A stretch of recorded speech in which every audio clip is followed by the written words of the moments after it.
Alright, let's dive into a story that's both harrowing and thought-provoking. Imagine this. A 72-year-old hiker, out enjoying the rugged beauty of British Columbia's South Chilcotin, suddenly finds herself in a life-or-death situation with a grizzly bear. This isn't just a headline, it's a stark reminder of the delicate balance between humans and wildlife. Personally, I think what makes this story so compelling is how it forces us to confront our place in nature. We often forget that these wild spaces aren't just playgrounds for us, they are home to creatures that don't always play by our rules. Here's the thing, this wasn't just a random attack. According to officials, it's believed to have been a defensive encounter, likely involving a female grizzly protecting her cub. From my perspective, this detail is crucial. It shifts the narrative from bear attacks hiker to bear defends her territory. What many people don't realize is that grizzlies, especially mothers, are incredibly protective. If you take a step back and think about it, this isn't aggression, it's instinct. And that raises a deeper question. How do we coexist with these animals without encroaching on their space? The hiker, thankfully, survived, though her injuries were serious: lacerations, a neck fracture. It's a miracle she made it out alive. But here's where it gets even more interesting. The bear wasn't removed or killed. Authorities didn't set up traps or launch a manhunt. Instead, they put up warning signs and left the bear alone. In my opinion, this is a refreshing approach. It acknowledges that the bear wasn't the aggressor, it was just doing what bears do. What this really suggests is that we are starting to rethink how we handle human-wildlife conflicts.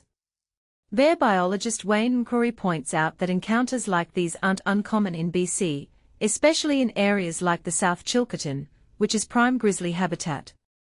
What makes this really interesting is how he frames the issue. It's not about bears invading our space, but about us venturing into theirs.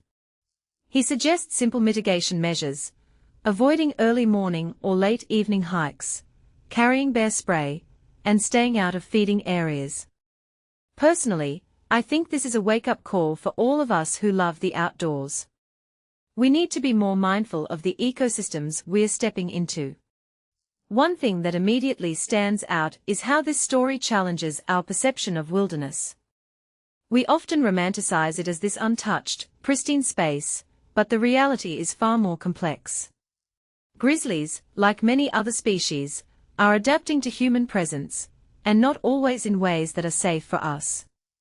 This raises a deeper question: are we doing enough to protect both wildlife and ourselves? Or are we just reacting when things go wrong? What this story really highlights, in my opinion, is the need for better education and awareness. Most hikers probably don't think twice about wandering into grizzly territory. But if you take a step back and think about it, every trail we blaze is a potential disruption to their lives.